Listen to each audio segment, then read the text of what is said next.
பயம் என்பது நம் பரம்பரைக்கே இருக்கக்கூடாது. அதுலேயும் குறிப்பாக பெண்களுக்கு அறவே இருக்கக்கூடாது.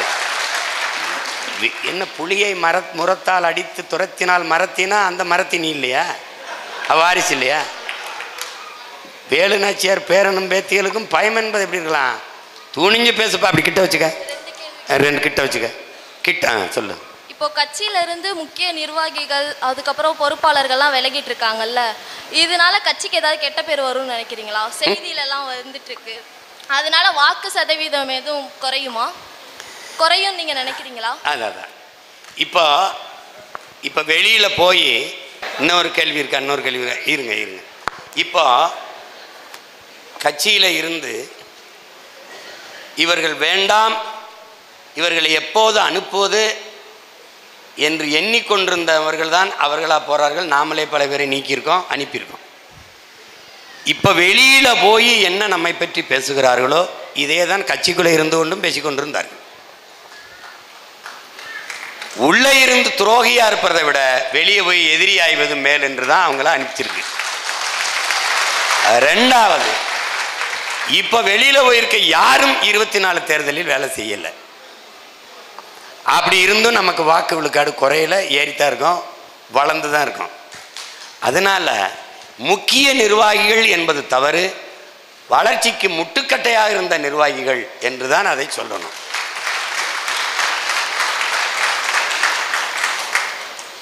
நாம் வளர்ந்திருக்கமா வீழ்ந்திருக்கமா என்பதை சரியாக 1.5 ஆண்டுகள் கழித்து 26 மே மாதம் தேர்தல் முடிஞ்சு வாக்கை எண்ணும்போது உங்களுக்கு தெரியும் உண்மையிலேயே இவர்கள் போனது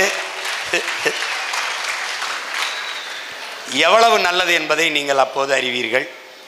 நான் இதற்கெல்லாம் பயந்து இதனால் வாக்கு விழுக்காடு குறைஞ்சிரும், ஐயோ எல்லாரும் போகிறாங்களேன்னு பயந்த ஆள் மாதிரி தெரியுதா? 1000 மடங்கு முன்பு இருந்ததை விட நம்பிக்கையோடும் உற்சாகத்தோடும் களத்தில் வேலை செய்கிறேன்னா காரணம், அப்பா ஒரு பெருமிச்சு இருக்கும்ல, அப்பாட அப்படின்னு. என்னுடைய கணக்கு மே மாதத்திற்குள் இன்னும் சில குப்பைகள் பிசுறுகள் அங்கங்கே இருக்குது, எல்லாவற்றையும் ஊதி பறக்க விட வேண்டும் என்பதுதான் என்னுடையது. அது போயிடுச்சு அப்படின்னா அந்த வேலையை அது திமுக பார்த்து எனக்கு கொடுத்துரும். ஏன்னால் என் மேலே அது தனித்த பாசம் உண்டு. அது நான் வளர்வதிலையும் வெல்வதிலும் அவர்களுக்கு தனித்த பெரும் அக்கறை உண்டு. அதனால் என்னை வெல்ல வைத்து முதலமைச்சர் நாற்காலியில் உட்கார வைக்காமல் அவர்கள் ஓய மாட்டார்கள். அதற்காக தினந்தோறும் அவர்கள் தொலைக்காட்சியில் அவர்கள் சம்பந்தப்பட்ட ஊடகங்களில் நம்மை பற்ற செய்தி வருதா இல்லையா? வருது. இப்போது நீங்கள் தலைவர் பிறந்த நாளில் 2000-3000 யூனிட் ரத்தம் கொடுத்துருப்பீங்க, ஏதாவது செய்தி வந்ததா? வரல. ஆனால் அன்னைக்கு எவனாவது, இப்போ நீங்கள் உங்கள் கவனம் வரணும்னு வச்சுக்கிறீங்களேன், சாதாரணமாக தெருவில் போகிற ஒருத்தர் கூட நான் நாம் தமிழர் கட்சியிலேருந்து விலகி இருக்கேங்க அப்படின்னா வாங்க பேசுங்க. இப்போ பாருங்கள், நீங்கள்லாம் ஒன்று சொல்லணும், ஒரு முக்கியமான ஆள் கட்சியிலேருந்து விலகிறாரு, அவரை போய் பேட்டி எடுங்க, சீமான் விலகி போகிறாராம் போங்கன்னு சொல்லி சொல்லுங்கள், நேரம் என் வீட்டுக்கு வந்து நிற்பான். அதனால் அது ஒரு வீழ்ச்சி இல்லை, ஒன்றும் இல்லை, நீங்கள் அதை பற்றி கவலைப்படாதீங்க. ஒரு மரத்தை வெட்டி வீழ்த்தும் போது அதை சுற்றி அந்த தடத்தில் பல ஆயிரக்கணக்கான கிளைகள் வெடித்து தலைப்பதை நீங்கள் பார்ப்பீர்கள். அதுபோல தான் இதை பற்றி நீங்கள் என்றைக்கும் கவலைப்படாதீங்க. போகிறவர்கள் போகட்டும், கொள்கை உறுதி லட்சிய உறுதியற்றவர்கள் இருந்தும் ஒன்று தான் போயும் ஒன்று தான். அதனால் ஒன்றும் இல்லை, நீங்கள் இருக்கீங்க, உங்களுக்கும் கீழே பல ஆயிரக்கணக்கான தம்பிதங்கள் படித்து கொண்டிருக்கிறார்கள், அவர்களுக்குத்தான் இந்த கட்சியை அண்ணன் நடத்துகிறேங்கிறத இங்கே கவனத்தில் வச்சுக்கணும். அதனால் அதை பற்றி கவலையே படாதீங்க. மாசைத்துங் சொன்னது தான், அவர்கள் கூட வந்த தோழர்கள் இறந்து போகிறார்கள், உயிரற்ற உடலை தூக்கி சுமப்பது தேவையற்ற சுமை, அதனால் இங்கேயே அடக்கம் செய்யுங்கள், நாம் செல்லலாம் என்று வணக்கம் செலுத்தும் போது அவர் சொன்னது, இறந்தவர் போக இருப்பவர் முன்னேறுக, அதேதான் சென்றவர் போக நின்றவர் போராடுக, அவ்வளவுதான். அதை விட்டுருங்க. வேற கேள்வி. நானும் சிவகங்கை தான். வர 2026 சட்டமன்ற தேர்தலில் நீங்கள் நம்ம சொந்த மண்ணான சிவகங்கையில் போட்டிடுவீங்களா? அந்த மாதிரி ஏதாவது எண்ணம் இருக்கா?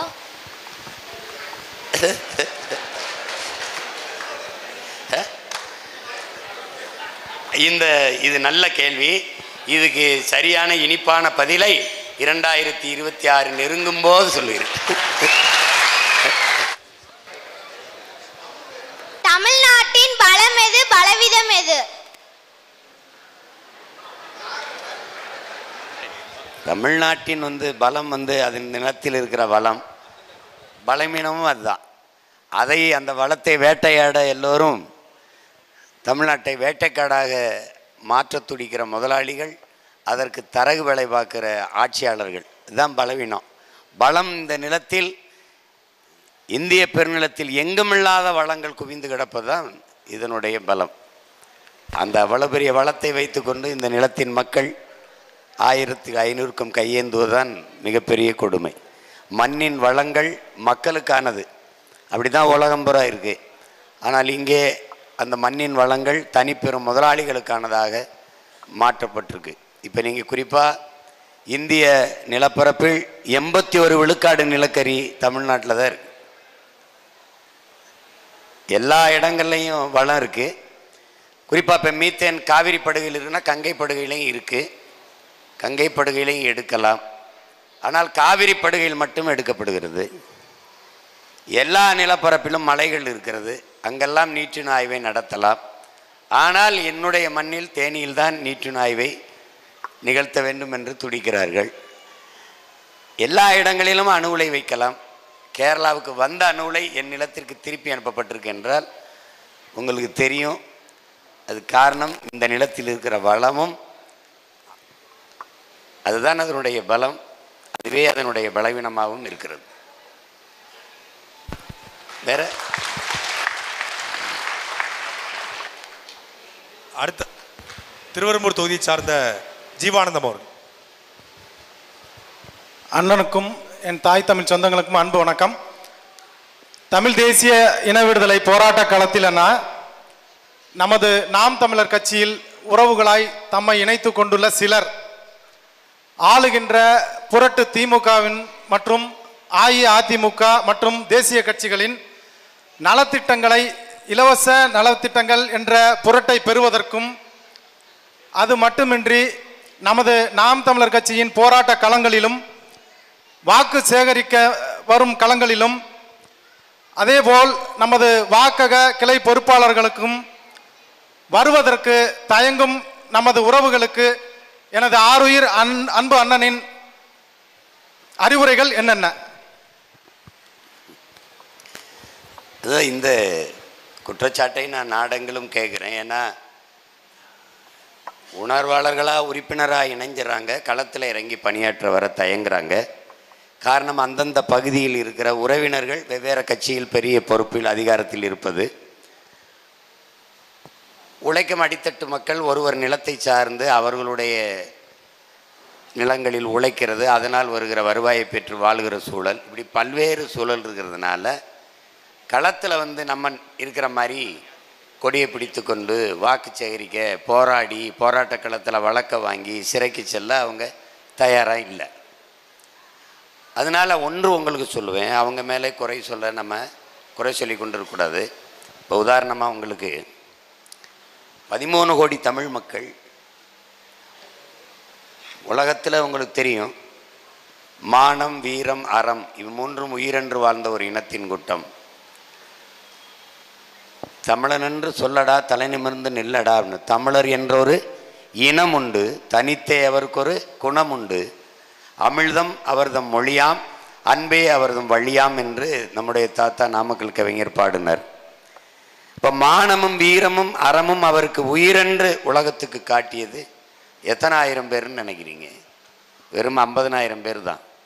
50,000 பேர் உயிரை கொடுத்து போராடி உலகத்தில் மானமும் வீரமும் அறமும் உயிரென்று வாழ்ந்த ஒரு இனத்தின் கூட்டம் இருக்குன்னு காட்டுனது வெறும் 50,000 பேர் தான். ஆனால் இது 13 கோடி மக்கள். இந்திய நிலத்தில் 150 கோடி மக்களை தொட போகிறோம். எத்தனை லட்சம் இராணுவ வீரர்கள் இருப்பாங்கன்னு நினைக்கிறீங்க? என் தம்பி இருக்கான்ல, ஒரு 15 லட்சம் இருப்பாங்கல்லடா, 14 லட்சம் தான். 150 கோடி மக்களை பாதுகாக்கவே 14 லட்சம் படை வீரர்கள் தான் பிரதிநிதிகள். இந்த நிலத்திலே எத்தனை 8 கோடி மக்களுக்கே பிரதிநிதி 39 பேர் தான். அதனால் அவங்க வர்றாங்க, எல்லாருக்கும் சேர்த்து போராடுவது ஒவ்வொரு தமிழ் மகன் தமிழ் தங்கைகளினுடைய கடமை அப்படின்னு புரிஞ்சுக்கணும். அவங்க வரல, அவங்களுக்கே நம்ம போராடணும். ஒரு உழவர் குடி மகன் அவனுக்கும் அவன் குடும்பத்துக்காக தான் உழைக்கிறான்னு நினைக்கிறீங்களா? கண்ணுக்கு தெரியாத எவனுக்கோ அவன் வேர்வையில் விளைந்த நெல் அரிசியாகி உணவாகிக்கிட்டு இருக்கு. அப்படிதான் நீங்கள் பார்க்கணும். நீங்கள் தேனீக்கள் தன் உணவுக்கு தேவைக்கு தான் சேமிக்குது. ஆனால் தன் தேவையில் அது அதையும் அறியாத ஆகப்பெரிய பொது சேவையை செய்யுது. அது உங்களுக்கு இப்போ புரியுதுன்னு நினைக்கிறேன். அது மாதிரி நம்ம கூட வருகிறவர்கள் வராதவர்கள், அச்சப்பட்டு விலகி நிற்பவர்கள், விரும்பி துணிந்து களத்துக்கு வருகிறவர்கள் எல்லோருக்கும் சேர்த்து போராடுவது தான் ஒரு ஆகச்சிறந்த போராட்டக்காரனின் கடமை. அதனால் அவர் வரலையே அச்சப்படுகிறார்களே என்று. ஆனாலும் என் மக்களுக்கு சொல்லுவேன், ஒன்று தலைவர் சொன்னதான், லட்சியத்தை கைவிடு, இல்லை என்றால் அச்சத்தை கைவிடு. அச்சத்தை கைவிடு இல்லை லட்சியத்தை கைவிடு. அச்சம்தான்னா லட்சியத்தை நிறைவேற்ற முடியாது, கைவிட்ட வேண்டியதான். ஆனால் நீங்கள் நினைங்க, எந்த பின்புலம் இல்லாமல் இத்தனை லட்சம் இளைஞர்கள், இத்தனை ஆயிரம் இளைஞர்கள் நம்ம கூட கூடி நிற்கிறார்கள், இவ்வளவு தங்கைகள் அம்மாக்கள் நம்ம கூட நிற்கிறார்கள்ங்கிற பெருமையில் அதையே உந்துதலாகவும் உற்சாகமாக எடுத்துக்கொண்டு வேகமாக களத்தில் களமாடணும், அவ்வளவுதான். அதனால் அவங்க வரலையே அண்ணா இதெல்லாம் பேசிட்டு இருக்காதீங்க. நான் திரும்ப உங்களுக்கு ஒரு உதாரணம், எளிய உதாரணம் சொல்கிறேன். ஒரு நெல்லை விதைத்தால் எத்தனை நாற்று வரும் சொல்லுங்கள்? ஒரு நெல்லை விதைத்தால் எத்தனை நாற்று வரும்? ஒரு நாற்று. ஒரு நாற்றை பிடுங்கி நட்டால் எத்தனை நாற்றாக அது விரியும்?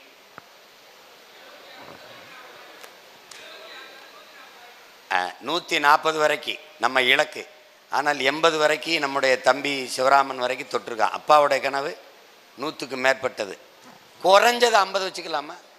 ஒரு நெல்லை நட்டு ஒரு கைப்பிடி அளவு பிடிச்சா இருக்கிற அளவுக்கு அது பெருக்குது. ஒரே ஒரு நெல்மணி, ஒரு நாற்று 50 ஆகுது. 50 கதிர்களில் ஒரு கதிரில் எத்தனை நெல்மணி இருக்கும்? 130. சரி, 100 வைப்போம். 50 கதிரில் 100 ஒரு நெல்மணி 5000ஆக விரிவடையும் போது 1000 பேர் நம்ம 50,000 பேராக விரிவடைய முடியாதா? அவ்வளோதான். திருவெரும்பூர் தொகுதியை சேர்ந்த ரகுநாதன் அண்ணா, அன்பு உறவுகளுக்கு எல்லாத்துக்கும் வணக்கம். என்னுடைய நம்முடைய பொருளாதார நிலைமை ரொம்ப கட்சியை பொறுத்தவரையில் ரொம்ப குறைவாக இருக்குது. இதுக்கு ஏதாவது உங்களுடைய எண்ணங்கள் இருக்குதா வளர்க்கறதுக்கு? அல்லது வைப்பு தொகையோ ஒரு பெரிய வணிக வளாகமோ நம்ம அதுக்காக தனி ஒரு திரள் நிதி திரட்டி ஒரு வணிக வளாகமோ அல்லது அது சார்ந்த வைப்பு தொகையோ வச்சுக்கிட்டு நம்ம அதை நிதிநிலையை சரிப்படுத்த முடியுமான்னு கேட்கலாங்க. அந்த ஆசை விருப்பம் எனக்கு மட்டும் இல்லையா என்ன? அது இங்கே இருக்கிற யதார்த்தத்தை நீங்கள் புரிஞ்சுக்கணும். பணம் இருக்கிறவர்களிடத்திலே இன உணர்வு மான உணர்வு இல்லை. இன உணர்வு மான உணர்வு இருக்கிறவன்கிட்ட பணம் இல்லை.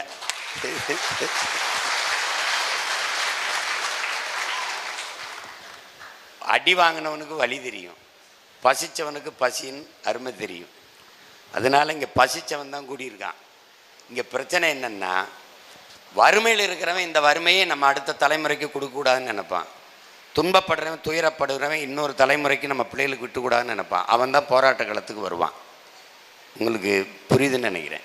இப்போ பணம் இல்லை அப்படின்னு சொல்லிக்கிட்டு இருக்கக்கூடாது. நம்மகிட்ட இப்போ எத்தனை தேர்தலை சந்திச்சிருக்கோம்? பெரிய தேர்தல் 4, சட்டமன்றம் 2, நாடாளுமன்றம் 2, உள்ளாட்சி தேர்தலில் 2, இடைத்தேர்தல் எத்தனை? குறைஞ்சது 10 இருக்குமா? குறைஞ்சது 10 இருக்கும். அப்போது பணம் வைத்துக்கொண்டு சந்தித்தோமா? எப்படி சந்தித்தோம்? இல்லை. எல்லாவற்றுக்கும் முன்மாதிரியாக நமக்கு எடுத்துக்காட்டாக சான்றாக இருக்கிறது நம்ம உயிர் தலைவர் தான். போராடணும்னு முடிவெடுத்துட்டாரு, ஆயுதம் இல்லை, என்ன செய்யலாம்னு தோணுது. உயிரையே ஏன் ஆயுதமாக ஏந்தக்கூடாதுன்னு நினச்சாரு. ஏந்தி களத்தில் இறங்கினாங்க. நீங்கள் உலகத்தின் அதிநவீன ஆயுதங்களெல்லாம் வச்சு சண்டை போட்டார். இன்றைக்கி நம்மகிட்ட காசு இல்லை அதையே நினச்சிக்கிட்டு கவலைப்பட்டுக்கிட்டு இருக்கக்கூடாது. இருக்கிறத வச்சு சண்டை செய்யணும். விளக்கமாக இருக்கா, கட்டக்கம்பு இருக்கா, செருப்பு இருக்கா, மொட்டை கத்திரிக்கா எடுத்துக்கிட்டு தெருவில் இறங்கி போருக்கு போயிட வேண்டியது தான். அப்புறம் காசு இருந்தால் தான் நான் வேலை செய்வேன் அப்படின்னா அது போராட்டக்காரனுக்கு அழகில்லை. சேகுவாரா சொன்னதான், உறுதியான கால்கள், ஒட்டிய வயிறு, எளிய சுமை, இதுவே போராளியின் முதல் தகுதின்ட்டு. நமக்கு என்ன இருக்கோ இழந்துட வேண்டியதான். பாசினாலும் 10 நாள் கிடப்போம், பயணம்னால் 100 நாள் நடப்போம். இதுதான் நம்மளுக்கு முதல் தகுதி. காசு இல்லை கவலைப்பட்டுக்கிட்டு இருக்காத, ஊடகம் காட்டாது, காட்ட வேணாம். யார் என்ன ஊடகம்? உள்ளங்கையில் இருக்கு காட்சியகம், உள்ளங்கையில் ஒவ்வொருத்தனுக்கும் ஊடகம் இருக்கு. நமக்கு நாமே ஊடகம் மாறிடுவோம். பணம் இல்லை, ஆளுக்கு 100 ரூபா, அவ்வளோதான். அது இல்லாத நினச்சி நீங்கள் கவலைப்பட்டுருக்காதீங்க. தலைவர் கட்டமைச்ச கட்டமைப்பு வேற, அவர் புலம்பெயர்ந்த நாடுகளில் மக்களுக்கு அனுப்பி அங்கே அவர்களை வணிக நிறுவனங்கள் தொடங்க செய்தார். எரிபொருள் வைப்பகங்கள் வச்சு அது செஞ்சார். அது நீண்ட தூர கட்டமைப்பு. அவ்வளவு ஓர்மைப்படுத்துறதுக்கான ஆற்றல் நமக்கு இல்லை. இப்போ சீமான் சொல்கிறத கேட்குறதுல கட்சியில் இருக்கே நிறைய பேர் கேட்குறது இல்லை. ஏன் கேட்குறது இல்லைன்னா, நான் கூண்டுக்குள்ளிருந்து கூவுற சேவலாக இருக்கேன். நான் கூரை மேலே ஏறி நின்று கூவுற சேவலாக ஆயிட்டேன்னா இங்கே இல்லை, எல்லா இடத்துலையும் கேட்பான். அப்போ அது வரைக்கும் நீங்கள் பொறுமையாக தான் இருக்கணும். பணம் வரும். தாளாளர்கள், தன்மானமிக்க இனமானமை மிக்க தாளாளர்கள், இந்த பிள்ளைங்க கஷ்டப்படுறாங்க, அவங்களுக்கு ஏதாவது கொடுப்போம்னு காசு கொடுக்குற தாளாளர்கள், தமிழ் இன மக்கள் வருவார்கள். அதுவரை நீங்கள் வேலை செஞ்சுக்கிட்டே இருக்கணும். காசு இல்லை காசு இல்லைன்னு சோர்ந்துடாதீங்க. இங்கே பாருங்கள், வெள்ளத்தில் பாதிக்கப்பட்டவர்களுக்கு 1 கோடி 1.5 கோடிக்கிட்ட நம்ம உதவி இருப்போமா? 1.5 கோடிக்கு உதவணும். காசு ஏது? 1000, 100, 500 நம்ம மக்கள் கொடுத்த திரள் நிதி தான். இப்போ இந்த மாவீர தினத்துக்கு மட்டும் திரள் நிதி எவ்வளோ வந்தது சொல்லு? 30 லட்சம் வந்ததா? 30 லட்சம் ரூபா. அப்படித்தான். இப்போ நான் என்ன சொல்கிறேன், ஒரு பொறுப்பாளரை ஒரு வாக்ககத்துக்கு உங்களை ஒரு பொறுப்பாளராக நியமிக்கிறேன். நீங்கள் கட்சியில் ஒரு பொறுப்பில் இருக்கீங்க. நீங்கள் எங்கே வாக்கு செலுத்துறீங்களோ அந்த வாக்ககம் உங்களுடைய கோட்டை. அதில் உங்களோடு வேலை செய்ய எத்தனை பேர் இருக்கிறாங்க?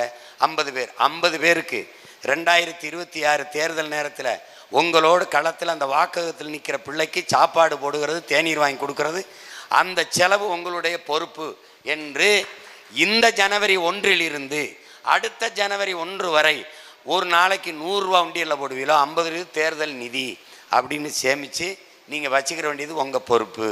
இதுதான் நிதியை நம்ம திரட்டுறதுக்கு வழி, வேறு வழி கிடையாது. அதை போய் இல்லாததை இல்லையே நினச்சி ஏங்காதீங்க. இல்லை இப்போ என்ன பண்ணலாம்? அடுத்து அதுதான் தேவை தான் கண்டுபிடிக்குது. இல்லை மாற்றை நோக்கி பயணிச்சிருவோம், விட்டுருங்க, கவலைப்படாதீங்க. திருவெரும்பூர் தொகுதியை சேர்ந்த அருள் கோபிநாதன் அவர்கள். தமிழ்நாட்டில் உள்ள படித்த மற்றும் படிக்காத அனைத்து இளைஞர்களுக்கும் வேலை வாய்ப்பை உருவாக்கி தரதாக சொல்லியிருக்கோம். அதுக்கான திட்டங்கள் என்னென்ன வச்சுருக்கோன்றதை நம்ம சொல்லுவோங்க ஐயா. படித்த படிக்காத அனைவருக்கும் அரசு பணி கொடுக்க முடியும்னா, வேளாண்மையை முன்னிறுத்தி கட்டமைக்கிற, பசுமை தற்சார்பு பொருளாதாரத்தை முன்னிறுத்தி கட்டமைக்கிற, நிலமும் வளமும் சார்ந்த தொழிற்சாலைகள், வேலை வாய்ப்பு, வளர்ச்சி, இதான் நம்ம கோட்பாடு. அதன் அடிப்படையில் படித்தவர் படிக்காதவர் அனைவருக்கும் வேலை வாய்ப்பை நம்மால் கொடுக்க முடியும். இப்போ உதாரணமாக பல சான்றுகளை சொல்லிக்கொண்டே போகலாம். நிலமும் வளமும் சார்ந்த தொழிற்சாலை அப்படின்னா எல்லாருக்கும் எளிதாக புரியுற மாதிரி, நாம் ஒரு 2000 ஏக்கர் அல்லது 3000 ஏக்கர்களில் கரும்பு நம்ம விளைய வைக்கிறோம். கரும்பிலிருந்து பிரேசில் போல் எத்தனால் பெட்ரோல் எடுக்கலாம். பெட்ரோல் எடுப்பது என்பது மகிழ்வுந்து ஓட்டுவதற்கு, வாகனங்கள் ஓட்டுவதற்கு தான் நல்ல. பெட்ரோலை பயன்படுத்தி மின்சாரமும் தயாரிக்க முடியுங்கிறது உங்களுக்கு தெரியும். பல பயன்பாட்டுக்கு செய்ய முடியும். பிரேசில் கரும்பிலிருந்து எத்தனால் பெட்ரோல் எடுக்கிறது. கரும்பு விளைய வச்சிட்டோம். இப்போ அதை வெட்டுறதுக்கு படித்தவர்கள் தேவையா,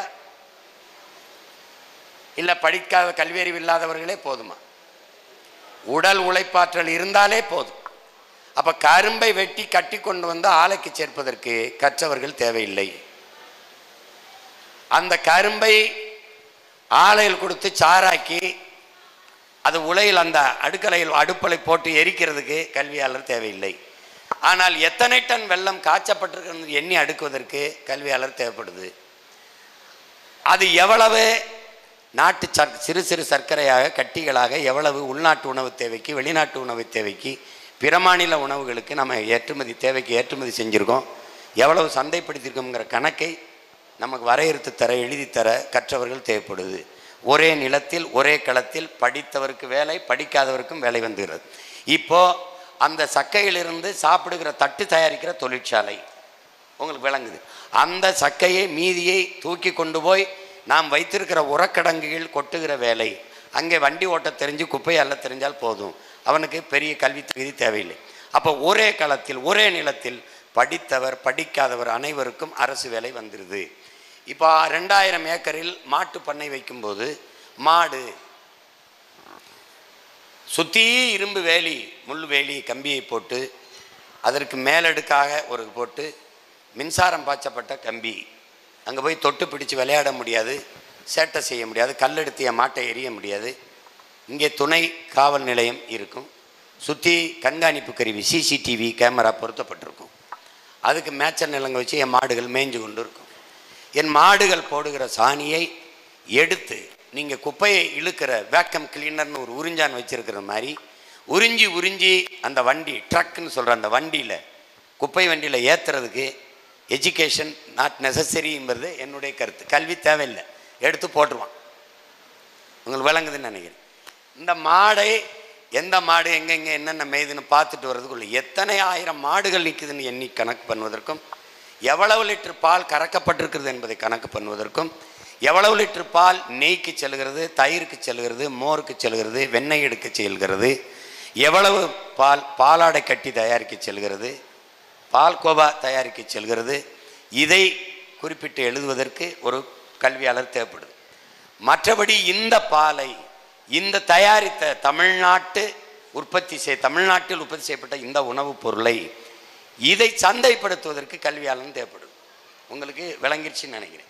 இப்போ ஒரே இடத்தில் படித்தவன் படிக்காதவன் அனைவருக்கும் அரசு வேலை. 1000 ஏக்கரில் தக்காளி பயிரிடப்படுகிறது. தக்காளி விளைய வைக்கிற நிலத்துக்கு பக்கத்திலேயே தொழிற்சாலை கட்டப்படுகிறது. எல்லா இடத்துக்கும் அங்கே எங்கே தொழிற்சாலை. இப்போ தொழிற்சாலை என்பது நீங்கள் இதுபோல கட்டடம் அல்ல. இப்போ சீட் தகரத்திலே உங்களுக்கு வருது, விலை உயர்ந்த தகடுகள் கட்டி அதிலே நாங்கள் கட்டி வெப்பம் தாக்காமல் அங்கே தர்மாக்கோலுங்கிற இதை போட்டு நாங்கள் குளிர் ஊட்டிடுவோம், அங்கே வேலை செய்ய வேண்டியதுதான்.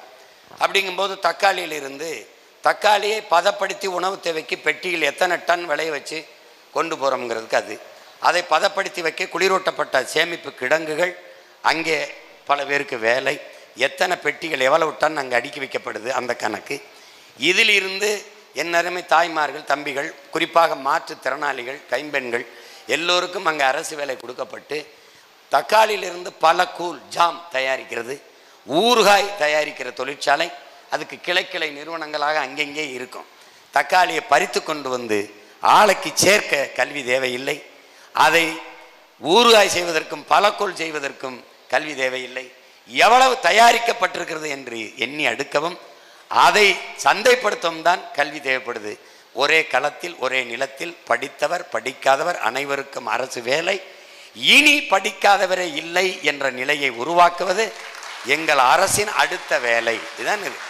இப்படி வரும்போது மனிதனின் உடலாற்றல் அறிவாற்றல் அனைத்தும் உழைப்பில் ஈடுபடுத்தப்பட்டு உற்பத்தி பெருகிவிடும்.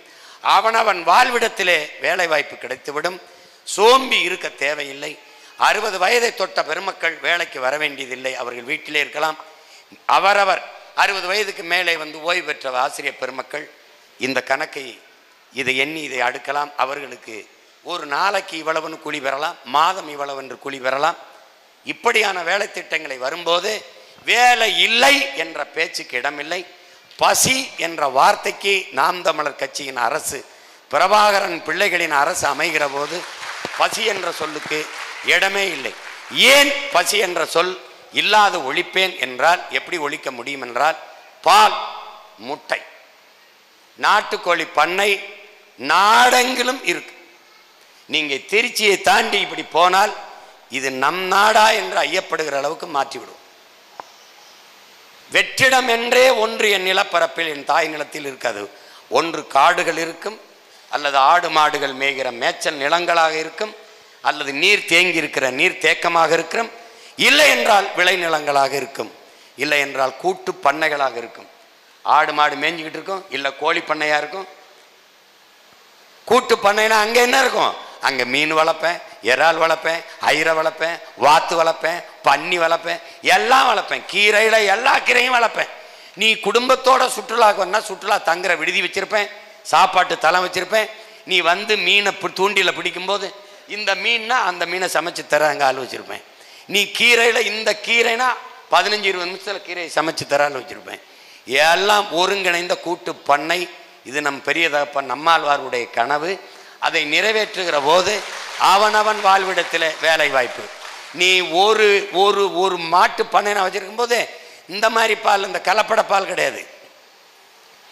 உத்தரப்பிரதேசத்தில் ஒருத்தன் 1 லிட்டரு கெமிக்கலில் 1 லிட்டரு வேதிப்பொருளில் 500 லிட்டரு பால் தயாரித்து 20 ஆண்டுகளாக விற்று வாழ்ந்துருக்கான். 20 ஆண்டு விட்டுட்டு இப்போ தான் கண்டுபிடிச்சிருக்காங்க.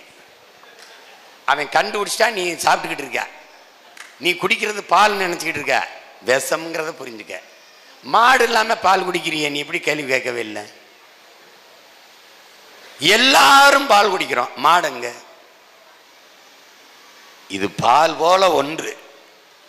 மில்க் ஃப்ளேவர், மாங்காய் ஃப்ளேவர், லெமன் ஃப்ளேவர் மாதிரி எல்லா காலங்களிலும் மாம்பழச்சாறு குடிக்க முடியும். மேங்கோ அப்படின்னு விற்கிறான். உங்களுக்கு புரியுதுன்னு நினைக்கிறேன். அதுதான் மாசானுக்கு புக்காக்க சொல்கிறான், பருவத்தில் கிடைக்கிற பருவத்தில் கிடைக்கிற பலா, இதையெல்லாம் எல்லா காலத்திலும் இருக்க வேண்டும் என்று நினைத்து நீ அதை பதப்படுத்த இயற்கை விட்டு ரொம்ப தூரம் போயிடுறாங்கிறது. மாம்பழம் 2 மாதம் தானே, அந்த பருவத்தில் அதை உண்றணும். அது காலம்புறா சாப்பிடணும்னு வச்சுக்கிட்டு அது கெமிக்கலை போட்டு பதப்படுத்தி வைக்கிறது தான். அதனால தான் அது பிரச்சனை. அப்போ அது என்ன ஆயிடுது? இந்த நிலையை நம்ம போக்கணும் அப்படின்னா அதுக்கு வழி என்னென்னா, அந்தந்த வாழ்விடங்களில் என்னென்ன கிடைக்குதோ அதை வைத்து கொண்டு, அப்பா சொல்கிற மாதிரி 60 கிலோமீட்டருக்கு மேலே ஒரு பொருள் வெளியில் போகக்கூடாது, வரக்கூடாதுன்றது. அங்கங்கே உணவின் தேவையில் தண்ணீரை அடைஞ்சிக்கிட்டு போகணும். அப்படி வரும்போது, நம்முடைய ஆட்சி வரும்போது, பால், தூய பால், என் பிள்ளைகளுக்கு கலப்படமில்லாத பால், 1/2 லிட்டர் பால், 2 முட்டை. எவனுக்காவது பசிக்குதுன்னு சொல்லிட்டா என்னை கேள்வி. பஞ்சாபில் லஸ்ஸின்னு கேட்டால் 1 லிட்டர் கொடுத்துருவான். எருமை மாடு தான். பஞ்சாபில் நீ போய் பயணித்து பார்த்தீங்கன்னா, சாலையை கடந்து போனீங்கன்னா எங்கே பார்த்தாலும் விளைநிலங்கள் ஆடு மாடு மேய்ஞ்சிக்கிட்டு இருக்கும். லஸ்ஸி ஒரு குவலை, இவ்வளோ ஒரு குவலை குடிச்சிட்டின்னா லஸ்ஸி இல்லை பசி போட்டினா அவ்வளோதான். அதோட பசின்னு ஒன்றே வராது. பால் மற்ற திரவ உணவுகளை போல அல்ல, பழச்சாறை போல அல்ல. பால் முழு உணவு. எந்த உணவிலும் திரவ உணவில் கழிவு வராது. பால் முழு உணவு, கழிவு வரும். தாயின் மாரிலே 2 ஆண்டுகளுக்கு நாம் பால் தான் குடித்தோம், எந்த உணவும் உள்ளல. ஆனால் நமக்கு கழிவு வந்தது. காரணம், பால் முழு உணவு, முழு புரதச்சத்துள்ள உணவு. பாலை என் பிள்ளைகள் 1/2 லிட்டர் பாலை குடிச்சிட்டு 2 முட்டை, நாட்டுக்கோழி முட்டையை அடிச்சுட்டு பள்ளிக்கூடத்துக்கு போனான்னா பசிங்கிறது என் நாட்டில் இல்லை. பல வடிவத்தில் பால் மாறுது. எண்ணெயாக மாறுது, நெய்யாக மாறுது, வெண்ணெயாக மாறுது, தயிராக மாறுது, மோராக மாறுது, பால் கோவாவாக மாறுது. அப்போ அதை செய்கிறதுக்கு நமக்கு ஆள் இல்லை. நீங்கள் பால் அருந்துகிறீர்கள், பால் உங்களுக்கு கிடைக்கிறது, அரசு பால் விற்கிறது, அந்த பால் ஆந்திராவிலிருந்து வருகிறது.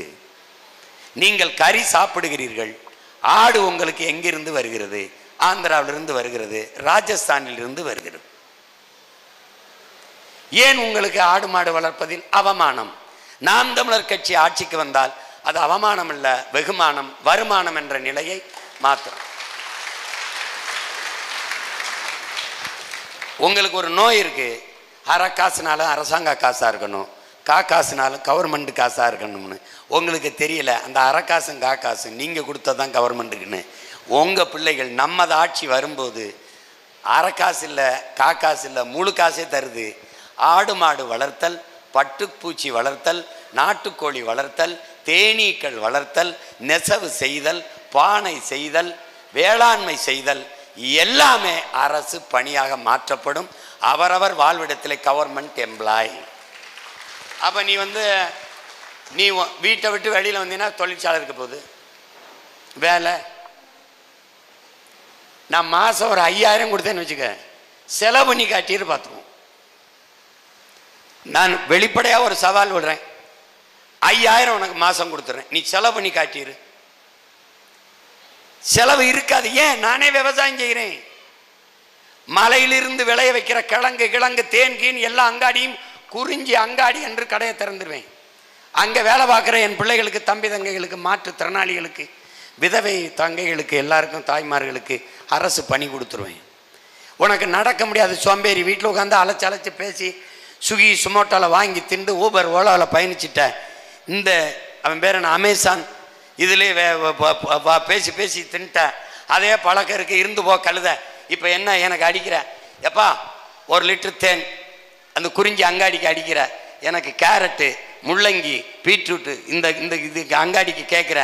எங்காலும் ஸ்விக்கி சுமோட்டோலாம் தூக்கி வீசிட்டு நாங்களே அரசு பணிக்கு வச்சுருப்போம். நாங்களே வாடகை என் பிள்ளை படித்த பிள்ளை உன் வீட்டு முகரி வாங்கிட்டு வந்து கொடுத்துட்டு போயிடுவான். அங்கே அரசு பணி உனக்கு என்ன வேணுமோ அங்கே கிடைக்கும். குறிஞ்சி அங்காடி, முல்லை அங்காடி, மாட்டிலேருந்து வர்ற பால், தயிர், நெய், மோர், வெண்ணெய், பாலாடை கட்டி, பால்கோவா எல்லாம் முல்லை அங்காடியில் வச்சு விற்பேன். அங்கே கறி, மாட்டுக்கறி வேணுமா, ஆட்டுக்கறி வேணுமா, எல்லாம் அங்கே முல்லை அங்காடி. காடும் காடு சார்ந்த நிலத்தில் என்னென்ன உனக்கு கிடைச்சதோ தேன் எல்லாமே அங்கேயே வச்சுருப்பேன். மலையும் மலை குறிஞ்சியிலையும் இங்கேயும் தேன் விற்கும், உனக்கு கிடைக்கும். திருப்பி மருதம் அங்காடின்னு நெல், குருதாலி, சாமை, வரகு, தினை, அது இது என்னென்ன வேணும், தக்காளி, வெண்டைக்காய், வெள்ளரிக்காய், பூசணிக்காய் எல்லாம் வச்சுருப்பேன் குறிஞ்சி மருதம் அங்காடியில். மறுபடியும் நெய்தல் அங்காடின்னு திறந்து வச்சுருப்பேன். மீன் எந்த வகையான மீன் வேணுமோ இருக்கும். இந்த 4 அங்காடி. நான் வரும்போது ரேஷன் கடை இருக்க போகிறதில்ல, ரேஷனு பொருளும் இருக்க போகிறதில்ல. ஏன்? அவன் மூட போகிறான். அவன் உணவு மானியத்தை ஒழிங்கிறான். நீ எதுக்கு இலவசமாக அரிசி கொடுத்துக்கிட்டு இருக்க? அதனால என் வியாபாரம் பாதிக்குது. அதனால உணவு மானியத்தை துண்டிக்கிறான். கொஞ்சம் கொஞ்சமாக இப்போ என்னென்னா ரேஷனில் அரிசி இல்லை, மண்ணெண்ணெய் இல்லை, பருப்பு இல்லை, சர்க்கரை இல்லை. கொஞ்ச நாள் கழித்து போனீங்கன்னா அந்த இடத்துல ரேஷன் கடையே இல்லை. இதுதான் நடக்க போகுது. நான் சொல்கிறதெல்லாம் நடந்திருக்கு. இது நடக்கும், சத்தியமாக நடக்கும். நீங்கள் எழுதி வேணா வைங்கள, பதிவு பண்ண வைங்கள.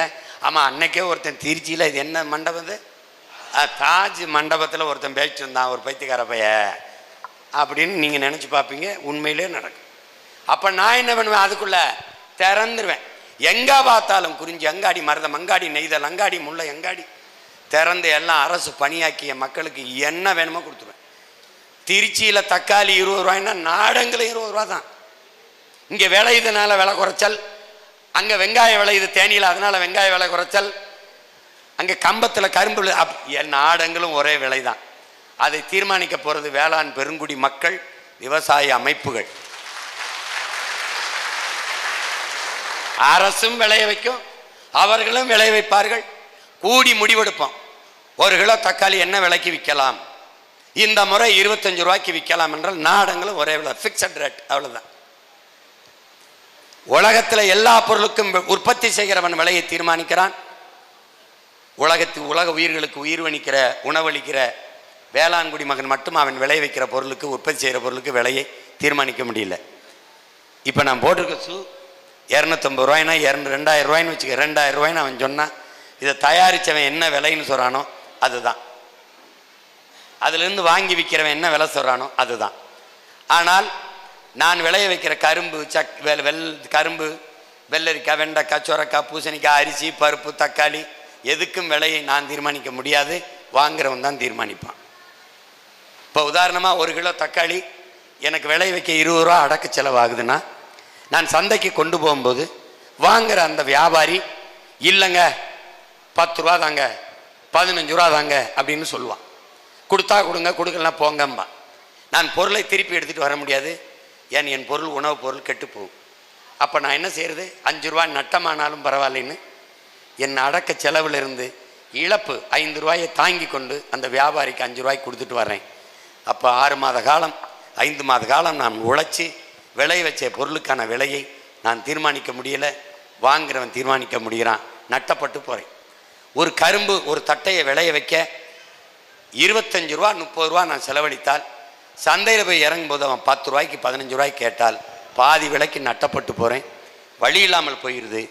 அந்த இழப்பை தாங்க முடியாத அந்த வேளாண் பெருங்குடி மகன் நேரடியாக போய் பாலிடாலை வாங்கி கொண்டு வந்து எந்த நிலத்தில் கரும்பை விளைய வச்சானோ அங்கே குடிச்சிட்டு படுத்துடுறான். இதுதான் இன்றைக்கு இருக்கிற விவசாயிகளின் நிலைமை. இந்த நிலையை மாற்ற வேண்டும் என்றால் விளைய வைக்கிற பொருளுக்கான விலையை விவசாயியே தீர்மானிக்கிற காலத்தை நாம் உருவாக்க வேண்டும். அதற்காகவாவது தமிழ் தேசிய அரசு, நாம் தமிழர் கட்சியின் அரசு மலர வேண்டும். வேற திருவெரும்பூர் தொகுதியை சேர்ந்த சாந்தி அவர்கள். உறவுகளுக்கு வணக்கம். நான் எங்களுக்கு ஒரு நல்ல தலைவர் கிடச்சிட்டாரேன்னு உங்களை பார்த்து நாங்கள் சந்தோஷப்பட்டோம். உங்களோட தலைவரை பார்க்கும்போது உங்களுடைய மனநிலை எப்படின்னு இருந்தது? தொலை தூரத்தில் இருந்து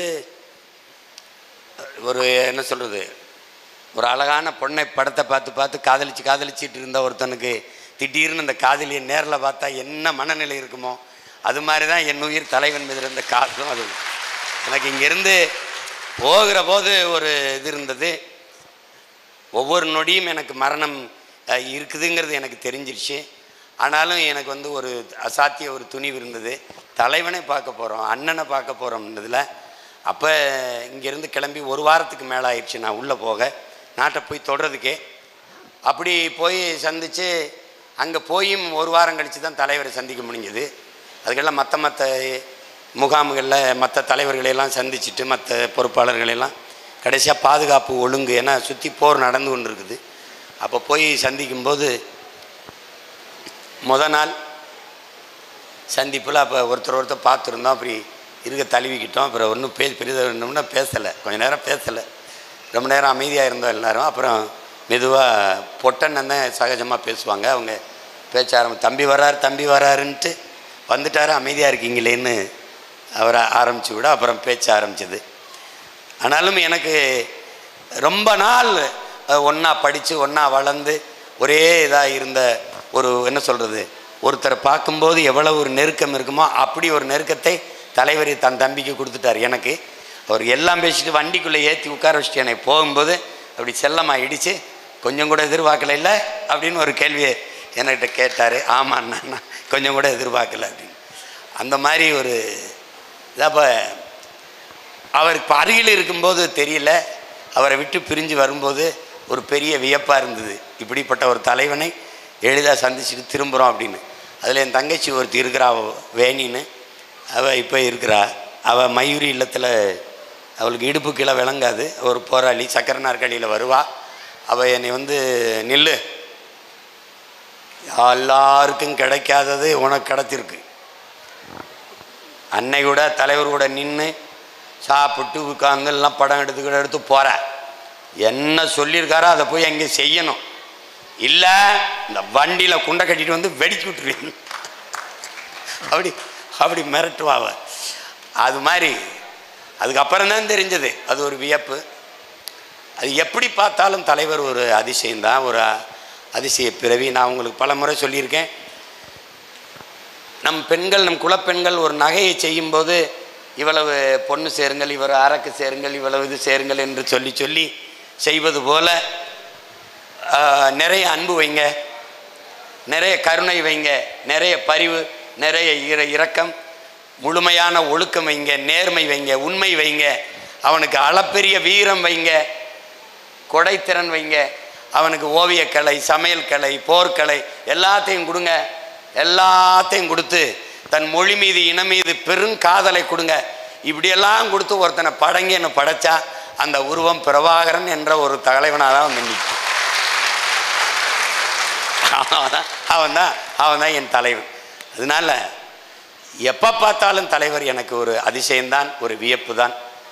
அதில் எனக்கு ஒன்றும் இல்லை, எனக்கு உலக அதிசயங்கள் ஏழுங்கிறாங்க, அதில் என்னோட அதிசயம்தான் பெருவுடையார் கோயில் தான் எனக்கு முதல் அதிசயம். அதையும் தாண்டி அதிசயம் எங்கள் உயிர் தலைவன் மேதகு பிரபாகரன் அவர். மேற்கு தொகுதி சார்ந்த ஜமீர் அவர்கள். நான் வணக்கம்ண்ணா. இஸ்லாமியர்களையும் கிறிஸ்தவர்களையும் சாத்தானி பிள்ளைகள்னு சொன்னீங்களே, அது இன்னைக்கு வரைக்கும் நிறைய விமர்சனங்கள் எழுந்து வந்தது. அது நீங்கள் சொன்னது நோக்கம் என்னன்னா? இந்த சாத்தானின் பிள்ளைகள் நான் சொல்லலை, அதாவது தேவனின் பிள்ளைகள் தான் கிறிஸ்தவன் சொல்லுது, அல்லாவின் பிள்ளைகள் தான் எல்லா இஸ்லாம் மார்க்கம் சொல்லுது. அப்படி இருக்க வேண்டியவங்க சாத்தானின் பிள்ளைகளாக மாறிட்டீங்களேன்னு தான் சொன்னேன். அந்த வார்த்தை நீங்கள் கோபத்தில் பேசினாலும் நீ சரியாக தான் பேசியிருக்கேன். நான் நீண்ட காலமாக ஆதங்கத்தில் என் இன மக்கள் மீது இருந்த பற்றில் பெருங்காதலில் ஒரு எளிய மகன் ஒரு சாதாரண பின்புலத்திலிருந்து இவ்வளோ ஏறி வரும்போது என் கூட நிற்க வேண்டிய என் சொந்தங்கள் எல்லா வழியிலையும் அநீதியை இந்த மக்களுக்கு செய்த இயக்கங்களை ஆதரித்து நிற்கிறதுல ஒரு வழி எனக்கு இருக்குது. அப்போ அந்த வழி, அந்த கோபத்தில் நீங்கள் தொடர்ச்சியாக அநீதி தவறுன்னு தெரிஞ்சு அதை எதிர்த்திருக்க வேண்டிய நீங்கள், அதற்கு துணை நின்று தேவனின் பிள்ளைகளாக இருக்க வேண்டிய நீங்கள் சாத்தானின் பிள்ளைகளாக மாறிவிட்டீர்களே அப்படின்னு தான் நான் பேசியிருக்கேன். அதுக்கு என் தம்பி, அதுக்கு ஒரு இஸ்லாமிய தம்பி, நீங்கள் சாத்தானின் பிள்ளைகளாக மாறிவிட்டீர்களே என்று நீங்கள் சொல்லியிருக்கக்கூடாது, தப்பு, சாத்தான்களே நம்ம ஆளுகள் தான் என்று போட்டிருந்தான். நீங்கள் இப்படி பாருங்க, எல்லா மார்க்கங்களும் சமயங்களும் அநீதிக்கு எதிராக இந்த பூமியில் பூத்தது தான். புத்தன்ல இருந்து, புத்தன் தான் முதல்ல, அவனுக்கு பிறகு அது ஒரு சமயமாக மாறும் என்று அவன் கருதல்ல. உங்களுக்கு விளங்குதுன்னு நினைக்கிறேன். அதற்கு பிறகு இயேசு கிறிஸ்தவ மதத்தை உருவாக்கலை. அவருக்கு பிறகு வந்த ஜான் பால் போன்றவர்கள் தான் அதை. இயேசு கிறிஸ்தவர் இல்லை, உங்களுக்கு புரியுதுன்னு நினைக்கிறேன். இவருக்கு பின்னாடி வந்தவர்கள் அந்த சமயத்தை கட்டமைச்சு இயேசு அந்த கோட்பாட்டை போதிச்சதுனால அவரும் கிறிஸ்தவர் என்று வருது. அப்படிதான் நபிகள் எல்லாமே அநீதிகளுக்கு எதிராக கிளர்ந்து எழுந்தது தான். சொல்லப்போனால் இஸ்லாம் ஒரு மதமே கிடையாது, உங்களுக்கு புரியும் நினைக்கிறேன். அது ஒரு புனிதமான வழி, தூய வழி. அதை தான் இஸ்லாத்தில் மார்க்கம் என்று சொல்கிறோம். அதை திரும்ப திரும்ப அண்ணன் பழனிபாபா அவர்கள் இஸ்லாம் not a religion, it's a revolution சொல்கிறதுக்கு காரணம் அதனால தான் அவர் சொல்கிறார். அப்போ புரட்சியால் பூத்த இந்த மார்க்கங்களும் இந்த மதங்களும் இந்த சமயங்களும் தொடர்ச்சியாக அநீதியை சகித்து கொண்டு அதற்கு துணை போவதை எப்படி ஏற்படும்? இதுதான் கேள்வி. இப்போ நான் அப்படி சொல்லிட்டேன்னா ஒவ்வொருத்தருக்கும் இந்த கேள்வி எழுந்தால் என்னுடைய ஆதங்கத்தில், என்னுடைய கோபத்தின் வெளிப்பாட்டில் இருக்கிற உண்மை, அதனுடைய வழி உங்களுக்கு என் மொழியில் இருந்து புரியும். நீங்கள் எந்த அடிப்படையில் திமுகவின் ஆட்சியை நீங்கள் நியாயப்படுத்துறீங்க? ஒன்று சொல்லுங்க. இதே கிறிஸ்தவ இஸ்லாமியர் மக்கள்கிட்ட கேளுங்க, ஒரு நன்மை இந்த திமுகவின் ஆட்சியால் இந்த மக்களுக்கு நடந்திருக்குன்னு ஒன்று சொல்லுங்க. கடைசி வரை அவங்க நமக்கு ஓட்டே போட வேணாம். இன்னைக்கு இல்லை, இதுவரை போடல, இனிமேலும் போட வேணாம். நம்மளே சொல்லிடலாம், ஐயா நீங்கள் உதயநிதிக்கு போட்ட அப்புறம் இன்ப நிதி வருவார், அவருக்கும் போட்டு போங்கன்னு போயிடலாம். சொல்லுங்க. முதல்ல இஸ்லாமிய கிறிஸ்தவ மக்கள் தங்களை சிறுபான்மை என்று இந்த திமுகவினர், திராவிட கூட்டத்தினர் சொல்வதை ஏற்கிறார்களா, எதிர்க்கிறார்கள்? இங்க இருக்கிற இஸ்லாமியன், இப்ப நான் ஒன்று கேட்கிறேன், எங்க அண்ணன் பழனி பாபா சிறுபான்மையா பெரும்பான்மையா? பெரும்பான்மை. கருணாநிதியும் அவர் மகன் ஸ்டாலினும் உதயநிதியும் பெரும்பான்மையா சிறுபான்மை? அப்ப ஏன் நீ எப்படி ஏத்துக்கிட்ட? ஜெயலலிதா பெரும்பான்மையா சிறுபான்மையா? எம்ஜிஆர் பெரும்பான்மையா சிறுபான்மையா? இது என் தாய் நிலம், என் மொழி தமிழ் மொழி, என் இனம் தமிழ் இனம். நான் விரும்பிய இறையை, ஏற்றுக்கொண்ட இறையை வணங்குவதற்கு நபிகளின் வழியை, அந்த மொழியை ஏற்று ஒரு மார்க்கத்தை ஏற்றிருக்கிறேன். மார்க்க வேண்டுமானால் இந்த நிலத்தில் குறைந்த எண்ணிக்கையில் இருக்கலாம், ஆனால் மொழியால் இனத்தால் நான் பெரும்பான்மை தேசிய இனத்தின் மகன். அதென்ன, நீ யாரு? உலகத்திலே மொழி வழிதான் இனங்கள் பிரிக்கப்படுது. அப்படி பார்த்தால் நீ சிறுபான்மை. நீ சாதி வாரியை ஏன் கணக்கெடுக்க மாட்டேங்கிற? என்னன்னா நீ யாருன்னு எவ்வளவுன்னு தெரிஞ்சிடும். 3000 வீட்டுக்காரனாடா 30 வருஷமா எங்களை ஆண்டிருக்கீங்கன்னு வந்துடும். அப்ப திரும்ப திரும்ப அதையே சொல்லி, இல்லை சிறுபான்மை மக்கள் என்றால் எங்களுக்கு சலுகை கிடைக்கும். உனக்கு வேண்டியது சலுகையா உரிமையா? சலுகையை தர நீ யார்? அதான கேள்வி. இடஒதுக்கீடு கருணாநிதி கொடுத்தார், 3.5 விழுக்காடு இஸ்லாமிய மக்களுக்கு.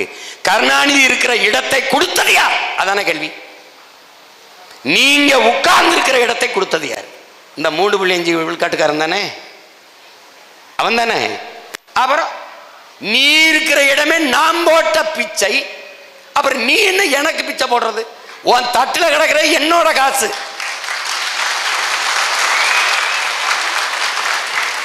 இந்த கோபத்தில் தான் சொல்வேன், இன்னும் சொல்லுவேன், மறுபடியும் அவங்களுக்கு ஓட்டு போட்டு என்னை தோக்கடிச்சா இன்னும் சொல்லுவேன். நீங்க நல்ல அரசியல் உருவாவதற்கு, இந்த நிலத்தில் நல்ல அரசியல் உருவாவதற்கு காரணமாக இருந்த மக்கள், இஸ்லாமிய கிறிஸ்தவ மக்கள், தூய அரசியல் மலர்வதற்கு இந்த மண்ணில் காரணமாக இருந்த மக்கள் இஸ்லாமிய கிறிஸ்தவ மக்கள்னு இருந்திருக்கணும். எத்தனை நாளைக்கு நீ பிஜேபி பூச்சாண்டியை காட்டுவான் அவன், நீ பயந்துக்கிட்டு இருப்ப? நான் இந்த மகன் சொல்கிறேன், நான் பெரிய அதிகாரத்தில் இல்லாத மகன் சொல்கிறேன், என்னையை தாண்டி தாண்டா நீ இந்த பேனா வைக்கணும், என்னை தாண்டி தாண்டா நீ ஏர்போர்ட்டை கட்டணும், என்னை தாண்டி தாண்டா நீ இந்த மண்ணை எடுக்கணும், என்னை தாண்டி தாண்டா நீ இந்த அணுகுலையை நீட்டிக்கணும் சொல்கிறேன்ல. அப்படின்னு என்ன சொல்லணும்? பிஜேபி வராது, வர விட மாட்டேன். அதற்காக நாங்கள் இவ்வளவு பெரிய இயக்கம் இருக்கோம், இவ்வளவு பெரிய அதிகாரம், 40 உறுப்பினர்கள் வச்சிருக்கோம், எங்களை தாண்டித்தான் பிஜேபி இந்த மண்ணில் வர முடியும் என்று ஒரு வார்த்தை சொன்னது உண்டா ஐயா கருணாநிதியோ அவர் மகனோ? ஆனால் எளிய மகன் நான் இன்னைக்கும் சொல்றேன், என்னைக்கும் சொல்றேன், அல்லா மேலேயே ஆணையிட்டு சொல்றேன், நான் இருக்கிற வரை பிஜேபி இங்க வளராது. அப்படி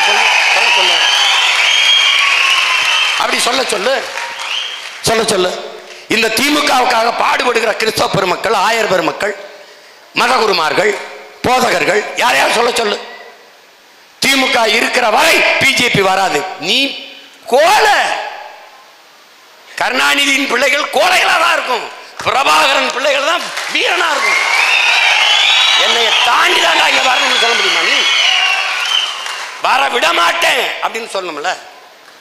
என் வீட்டில் நான் வாயில் காவலன் போடுவது திருடனை திருடிட்டு ஓடும்போது விரட்டி பிடிக்கல தம்பி, திருட வரும்போதே அடிச்சு பிடிக்கத்தான், தடுத்து பிடிக்கத்தான்.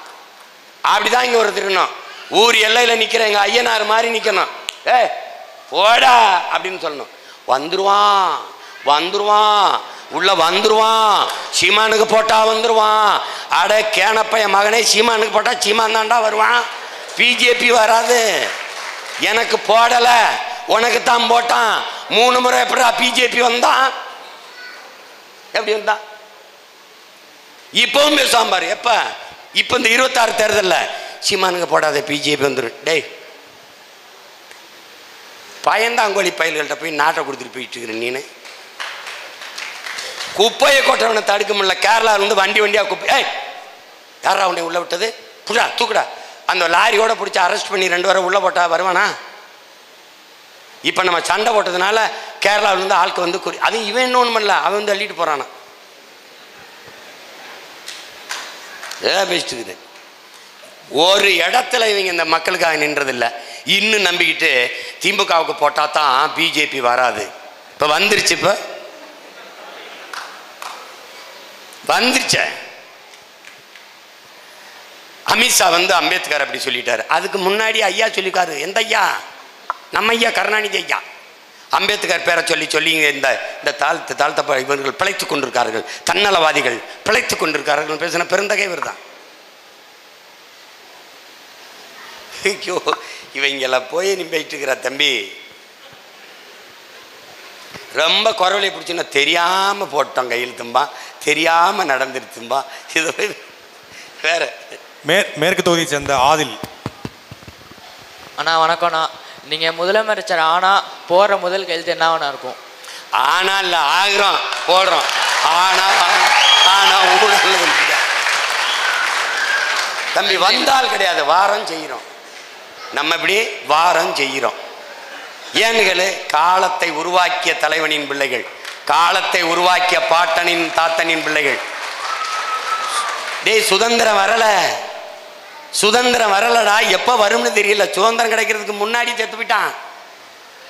47 சுதந்திரம், 21 செத்து போயிட்டான். ஆனால் அதுக்கு முன்னாடியே ஆடுவோமே பல்லு பாடுவோமே, ஆனந்த சுதந்திரம் அடைந்து விட்டோம் என்று ஆடுவோமே பல்லு பாடுவோமே, எங்கும் சுதந்திரம் என்பதே பேச்சு, நாம் எல்லோரும் சமம் என்பது ஆச்சு, ஆடுவோமே பல்லு பாடுவோமே. சுதந்திரமே அடையல. காலத்தை அடையும்டா, வரம்டா, செய்யறோம்டா. அதுதான். நமக்கு ஒரு தாத்தா இருந்தாரு, தெய்வ திருமகன் முத்துராமலிங்க தேவர்னு. அவரை நீ பார்த்துருக்க மாட்டா, நானே பார்த்ததில்லை. படிச்சிருக்க வாய்ப்பில்லை. படி சொல்றாரு, பாலை விற்பது போல ஒரு நாள் தண்ணீரை விற்பார்கள், புறாக்கள் கூடு கட்டி வாழ்வது போல மனிதர்கள் வீடு கட்டி வாழ்வார்கள், விளை நிலங்களை எல்லாம் வீட்டு மனைகளாக கூறு போட்டு விற்பார்கள். அப்ப பேசும்போது எப்படி இருந்திருக்கும்? ஏதோ பேசிருக்காப்புல, போய் ஏதோ இதெல்லாம் நடக்குமான்னு. காலத்தை கணித்த அந்த காலத்தை உருவாக்கிய கால ஞானிகள், அவர்களுடைய பேரன் நான் சொல்றேன். என் தலைவன் காலம் வரும் என்று காத்திருந்தவன் இல்லை, தனக்கான காலத்தை உருவாக்கியவன் அவன். மக்கள் நாங்கள் சொல்றோம் வாரம் செய்யறோம். முதல் கையெழுத்து ஒரு குழப்பம் இல்லை, முதலமைச்சர் கையெழுத்து தான் போடுவேன். இல்லைன்னா செல்லாது. வேற மணப்பாறை தொகுதியை சார்ந்த தினேஷ்குமார். வணக்கண்ணே, என் பேர் தினேஷ்குமார். நான் மருங்காவூர். ஏடா கேள்வியே எழுதி வச்சு படிக்கிறேன்? இல்லை, நான் 2 கேள்வி இருக்குண்ணே. 2க்குண்ணா. முதல் கேள்விண்ணே, இங்கே சீர்குலைக்கப்பட்ட நமது மொழிப்பற்று இனப்பற்று மீண்டும் எழுச்சி உறவும் தமிழன் மண்டைக்குள் ஏற்றி வைக்கப்பட்ட இந்த சாதி மத வெறிகளை களையவும் மாற்றி அமைப்பதும் நம்ம என்ன செய்ய போகிறோம்? அதாவது இந்த பட்டு போயிருக்கிற அந்த செத்து போயிருக்கிற அந்த மொழிப்பற்று இனப்பற்றை மீட்டு உருவாக்கம் செய்ய ஒரு வழிதான் இருக்கிறது. தமிழ் படித்தால் வேலை கிடைக்குமா, தமிழ் படித்தால் சோறு கிடைக்குமாங்கிற இந்த ஒரு சிந்தனையை நம்மூடவே நம்ம அருகிலே இருந்து கொண்டு நம்முடைய மொழியிலே பேசிக்கொண்டு நம்முடைய மொழியிலே பெயரை வைத்து கொண்டு நமக்குள்ளே ஒரு இதை சொல்லி நமக்குள்ளே ஒரு உளவியல் நோயாளியாக்கி தாழ்த்தி விட்டார்கள். ஒன்றை நமது மக்கள் புரிந்து கொள்ளணும். தமிழ் படிப்பது, பேசுவது, எழுதுவது என்பது நமக்கு வேலையும் சோறும் அல்ல.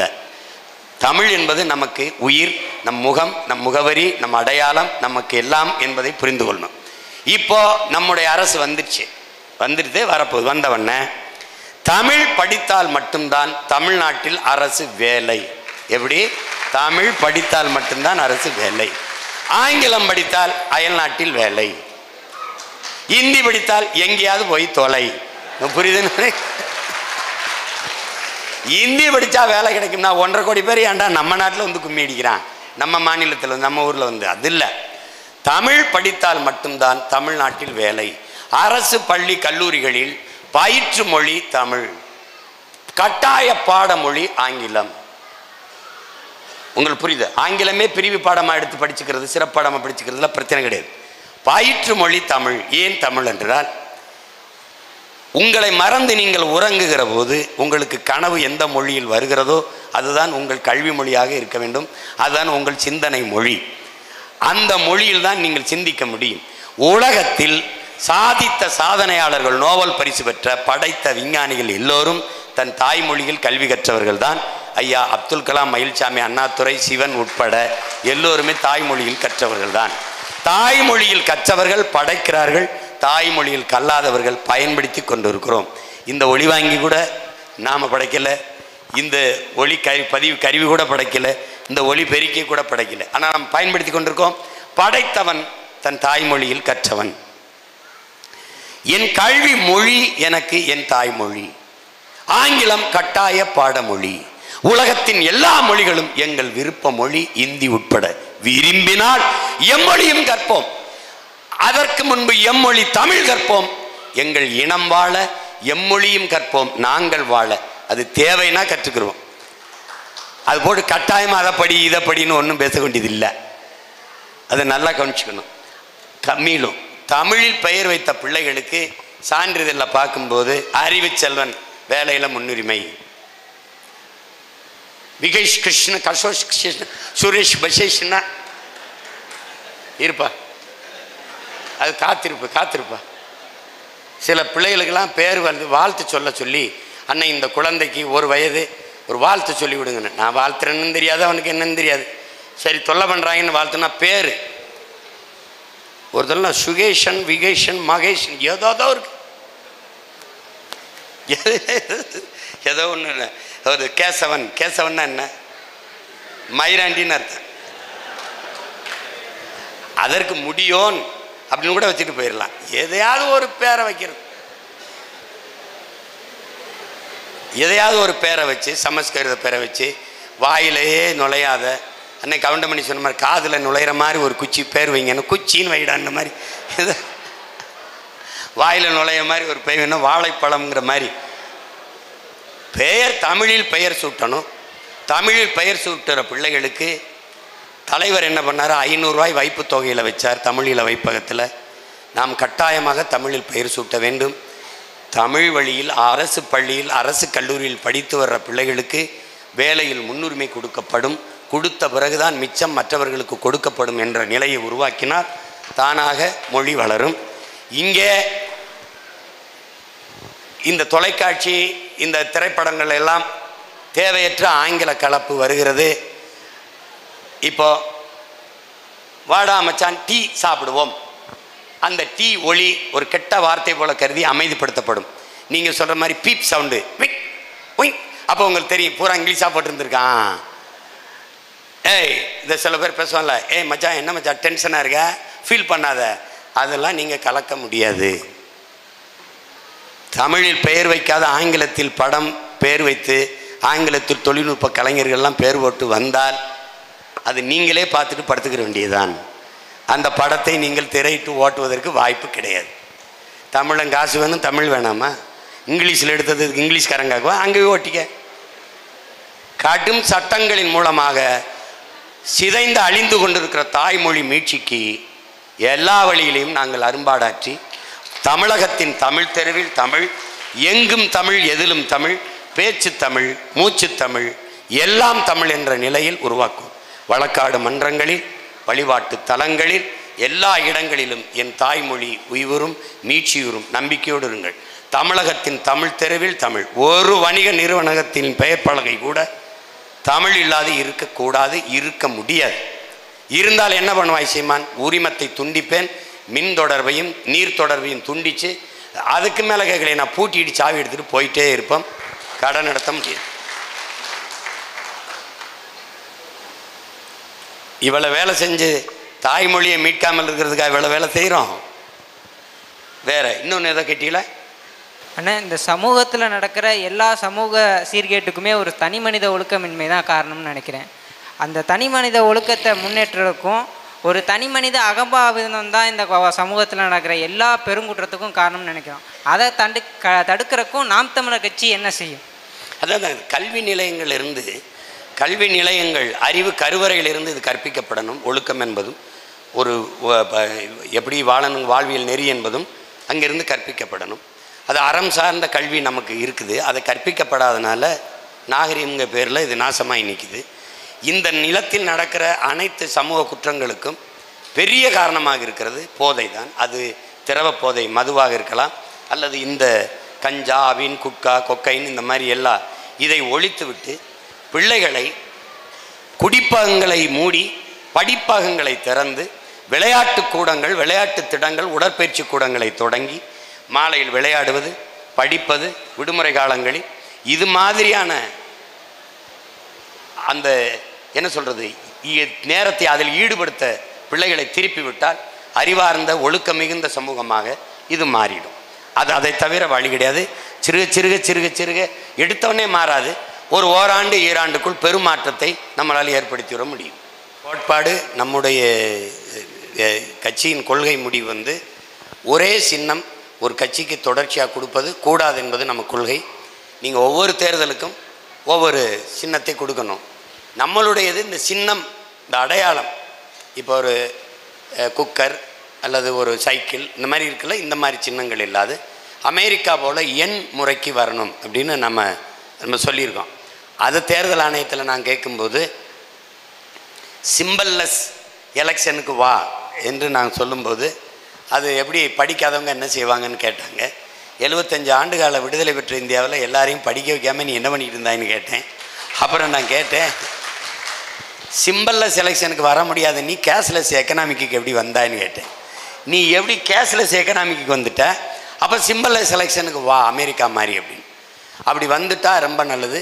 இந்த தேர்தலில் நமக்கு 101, அவருக்கு 61, அவருக்கு 71, 81னா சம வாய்ப்பு, என்ன சொல்கிறது, சம வாய்ப்பு, சம ஜனநாயகம் அப்படின்னு நம்ம சொல்லலாம். அது இல்லாமல் நீங்கள் 70, 80 வருஷமாக ஒரே சின்னம். தாமரைனா அது குழந்தைகளுக்கு தெரியும், அது தேசிய மலருதுன்னா தாமரை. சூரியன் எந்த காலத்துலேருந்து 50-60 ஆண்டுகளாக ஒரே சின்னம். ரெட்டையெல்லாம் 50 ஆண்டுகளாக ஒரே சின்னம். நமக்கு ஒவ்வொரு தேர்தலுக்கும் ஒரு சின்னம். இது எப்படி சம வாய்ப்பாக இருக்கும், எப்படி சரியானதா ஜனநாயகமாக இருக்கும்? அதனால தான் இதை மாற்றணும்னு நினைக்கிறோம். நம்மளுக்கு இருக்கிற நிலைமை இனி ஒரு காலங்களில் இனி ஒரு பிள்ளைகளுக்கு வரக்கூடாதுன்னு தான் எண்ணு முறைக்கு வந்துரு. அப்படி இல்லையா ஒவ்வொரு தேர்தலும் ஒவ்வொரு சின்னத்தை கொடுத்துரு. இப்போ நமக்கு மைக்க கொடுத்து 2 வாங்கி 8 விழுக்காடு வந்தோம்ல. உதயசூரியன் எடுத்துட்டு திமுகவை நிற்க சொல்லு, ஒரு எத்தனை விழுக்காடு வருதுன்னு பார்த்துருவோம் ஒரு தடவை.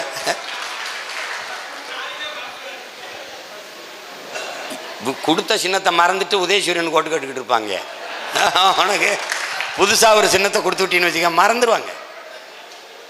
எனக்கு கவலைப்படாத, உறுதியாக நீ நினைக்கிற மாதிரி ஆகச்சிறந்த சின்னம் வரும். அந்த சின்னம் நமக்கு நிலைத்த சின்னமாக இருக்கும். ஆனால் இறுதியாக 2 கேள்விகள். திருச்சி மேற்கு தொகுதியிலேருந்து துரைமுருகன்.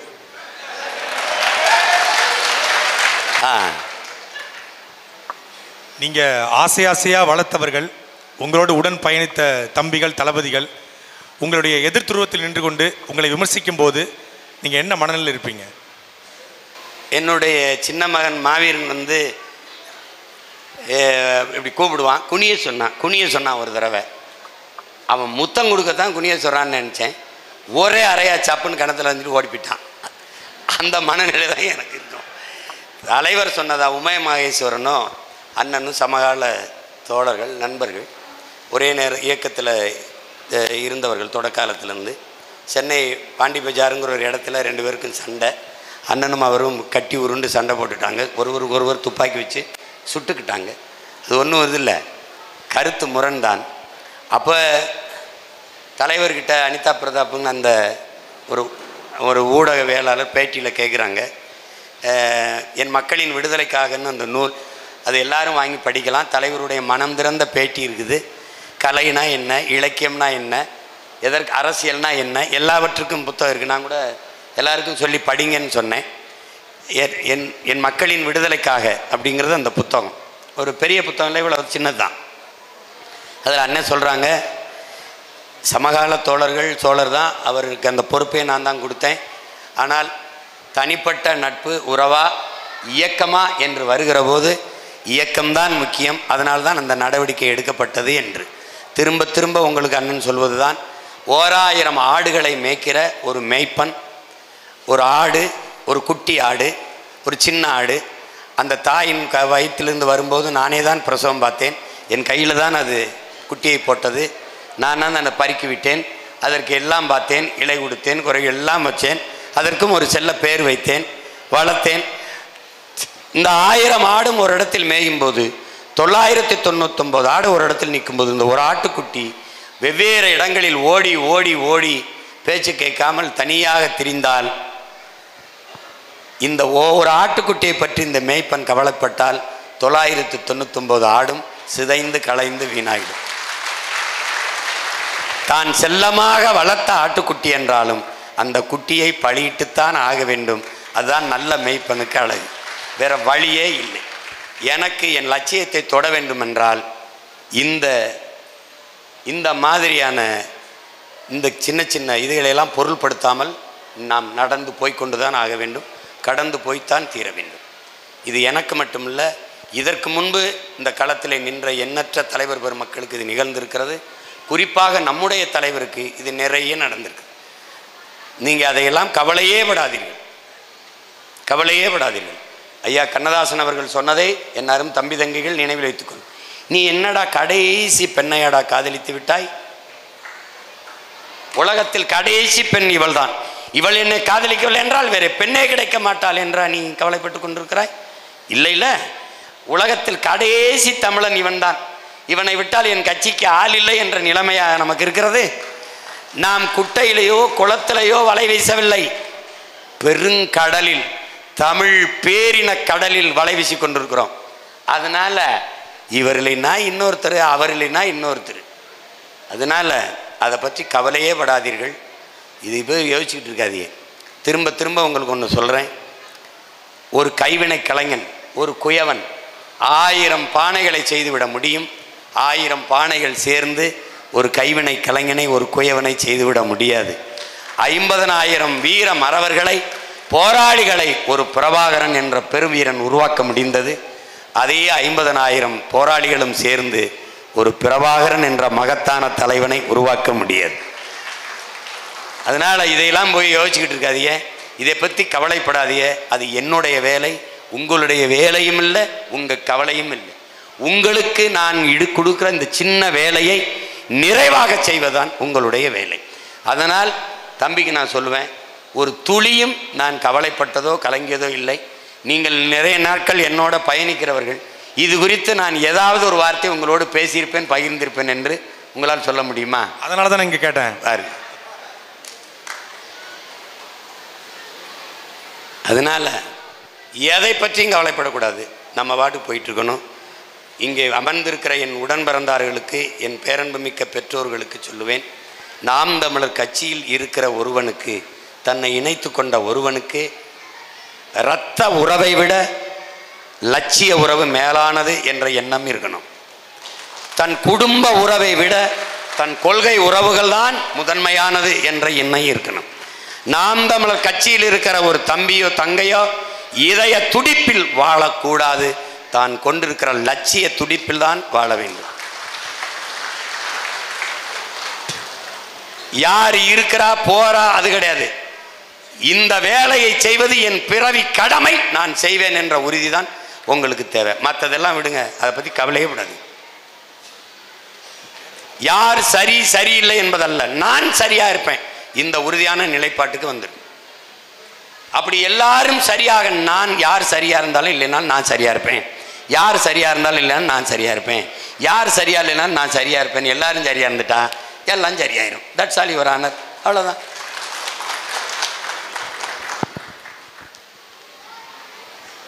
அண்ணா, நீங்கள் தலைவரை சந்திக்கலை அப்படின்னா இப்போ என்னவா இருந்திருப்பீங்கண்ணே?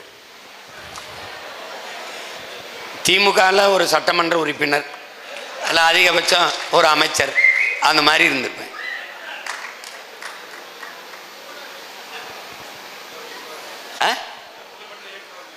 புகழ்பெற்ற இயக்குனராக இருந்திருப்பேன்.